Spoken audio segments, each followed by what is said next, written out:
Tony, would you say that was the seed was sort of planted in your prior AI experience and then your most recent experience in sort of that biometric health field? Exactly. The seed was planted in my first AI experience because I just went straight for AI. I did my research for a year. I knew that that was going to be the next couple decades for my career and for the world, really. So I dedicated myself to AI. And then when the healthcare opportunity came along before AI really started to take off, I liked that situation so much because of the opportunity to go from zero and I could just see it. I could see what I could do uniquely because that was so entrepreneurial. And then from there, it was easy to see how big healthcare was. But I was a little timid.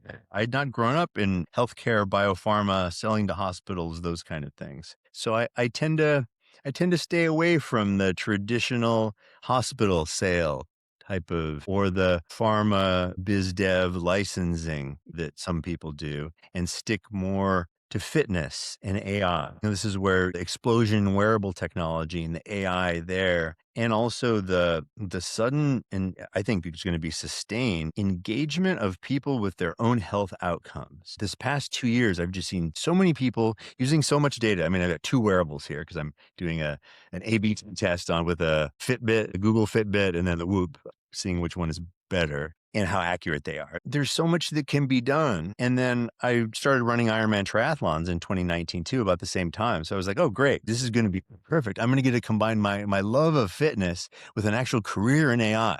So for me, that was where I was going, fitness, AI, and with my risk profile, I don't have any children.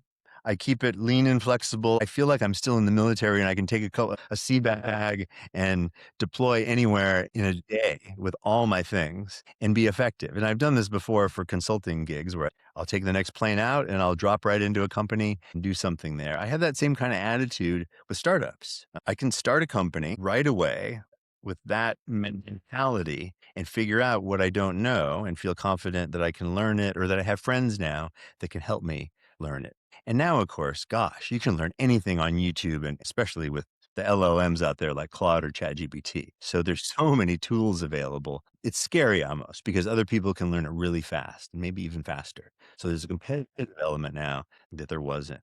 Tony, I guess, with your getting into the triathlons and doing those, and you briefly touched on it, but I know you didn't found the company for yourself, but was it also to help you in your personal journey and doing triathlons and then to further help other people with that? Is that what Longevity AI is for and why it's out there? And what all do you offer with Longevity AI? Yeah, great question. So it is in some ways to help myself. What I saw is a need in the market where people over 40, executives, busy family people wanted to be in better shape for near-term reasons and also wanted to do it the right way for longevity reasons and long-term healthcare. So it wasn't a quick fix atmosphere anymore. There was a huge upsurge in data available to make that interesting for people. They were engaged with their health and they wanted to change and do things. And then I had some expertise. I mean, I did my first triathlon when I was 48. I wasn't a super athlete during my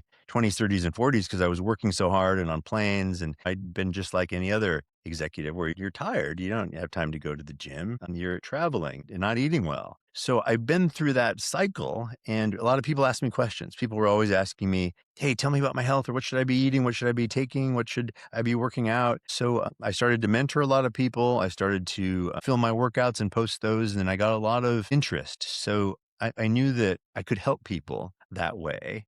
And with the data out there, I could help them with artificial intelligence. What a great way to combine it. Not just me talking to them, but let me use some AI to help understand what their situation was. Because everybody is completely different. Their lab reports will say different things, their health, their diet, their sleep, all of those things that are now getting tracked on a wearable, but then also what kind of supplements they're taking, what their goals are. And we incorporated peptide therapy into that because it's being used by sophisticated athletes, celebrities, executives to achieve certain goals. And it's not like a steroid. It's not something that makes you huge. It's something that there are about 7,000 peptides in the human body that they've discovered. About 150 of them have been derived for use. We offer about 50 of them on our website, Longevity Plan, for specific reasons. Some repair injuries. The first peptide I tried was because of a torn meniscus that I suffered in the military 30 years ago. And it had been ache and pain after running. Sometimes in the heat, it would swell up and it was just getting worse with age. I was able to make it through my first Ironman triathlon, 140 miles with that, but didn't feel great after. So I was introduced to BPC 157, a peptide even Joe Rogan has talked about and credited with helping fix his elbow, that it similarly fixed up my knee in a couple weeks. Amazing. With no drug-like risks or side effects. Just straight up a little teeny injection in the knee or in the fat around my stomach a couple times a week. And I was like, whoa, what is this? This is great.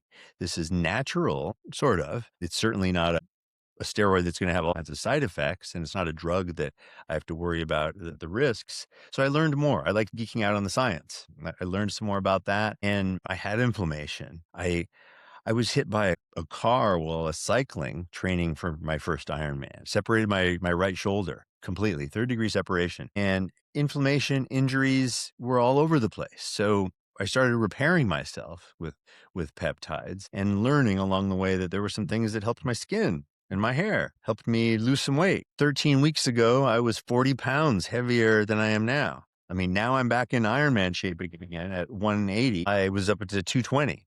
Because of my knee injury, because of being in the off season. I usually run about 200. Now I'm as light as I was during military service because of the peptides and the motivation for training and the cellular optimization that all feel natural and maintain muscle. And I think my biological age is now 28. I've been able to go back in time almost. So all that's come together to really help my triathlon. That's very cool.